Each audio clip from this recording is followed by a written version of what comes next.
All right, working on Molly's downstays. So when dogs get ready to go home, we've got a little bit of time, but I start to work on going out of sight for certain commands like downing, placing.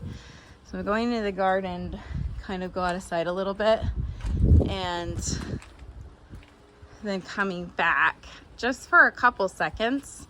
But my goal with her is that she can do this for 2 minutes, which is a long time for a puppy. Just be hanging out in a downstay.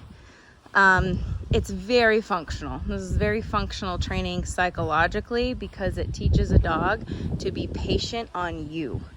And that relevancy that she will create due to that on you, the dependency on you, grows. I would say she's a pretty independent dog.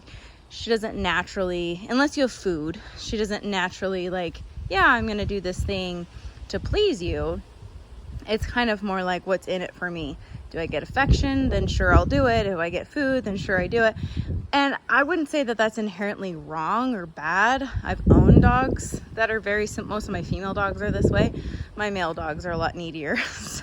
But with my female dogs, I feel like they're very much like, what's in it for me? And so we have to have balance. We have to have what we call have tos and want tos. Like I want you to want to do this, but sometimes you have to, even if you don't want to do it. So right now, this is more of a have to than a want to.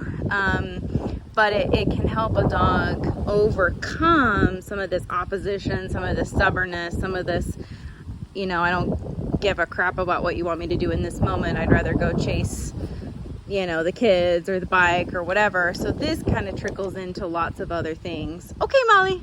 She's like, sure, I'll get up. So that's huge, is this downstay kind of work where she can hold it. Molly, down. A little bit ago, my shed door is open. So we keep like clean crates in there and lawn tools and stuff. So we've been working out in the yard and we haven't closed it. So the shed door will open in the wind, and when it slams, she's like, what the crap is that? And so that, I feel like some dogs, so right there, Molly, down. Molly, down. I'm gonna help her out, and I'm gonna bring her all the way back to the same spot I put her in, down, and I'm gonna make her fix it. And so I can reiterate mindset there. Like, she wasn't getting up, but her brain was like, oh, I'm worried about the door slamming or whatever that noise is. I can't make sense of it. Dogs go into that defensive state when they can't make sense of something. Self-preservation mode kicks in. That's normal for every dog, friendly or not, socialized or not. Every dog has some level of like, what is that? I don't know. And so what I'm doing is I'm overriding that with some kind of pack drive by saying, like, it doesn't matter what's happening, you down instead. So going back to, I don't necessarily want to because I'm more in defense, to a have to. And then I can come in and give food and praise and all of those kinds of things to promote the want to side of things. Molly, down. She's like, I don't know, it moves. Down. Good. And I feel like she's doing really good at understanding how to fix it. She may not always love it. Look at the side eye. But that's okay. I mean, that's the thing, is we want her to be obedient, whether she feels like she should or not, right? That's every dog. And so we want to end on a win. We want to keep it short and sweet and happy and positive, but we also want to work through some of these hurdles of opposition, which she naturally has. Like yesterday, we were cleaning out the garage and I had a couple old booster seats, and she's just like, being Molly, getting into things and sniffing things and investigating everything. And that's normal for a puppy. So I thought, let's work through this. I didn't have a place bed in there, but I had the booster seat, and I put her on place in the booster seat, and she was like, nope, I don't want to do that. And so we worked until she did it.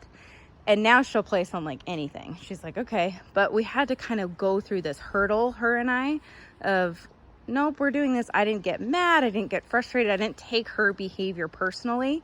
I knew it was hard. I knew it was new, but I just followed through every time. Like, not emotionally, like, nope, we're doing this. Just kept putting her back on, kept putting her back on, kept putting her back on. And finally she was like, fine, I'll do it. And so I didn't have to yell. I didn't have to get crazy. I didn't have to get mad. But it was so important for her to see that I was not going to give up, because I think dogs like her are incredibly patient with their stubbornness, of they will bear down and just hope and pray that you give up before you complete the process. And so yeah, so she's, because we worked through that, she's like way easier to put on stuff. But I can see her blowing off certain things that her and I have worked through with you guys. And so this is now, as we're getting closer to her coming home, she's about halfway through, as she starts to get closer to that date of coming home, I want to coach you guys, especially on Friday, on how to work her through that stubbornness so that she sees you as a leader, and she's not necessarily like, I'm only going to listen to Sarah. This is great. This is hard for her. She doesn't always relax on the downstay, but we've been working this all week. So, and with her place and stuff, and she needs reminders, but for her just to chill, this is awesome. So I'm proud of her. She's doing good. Good job, Molly girl.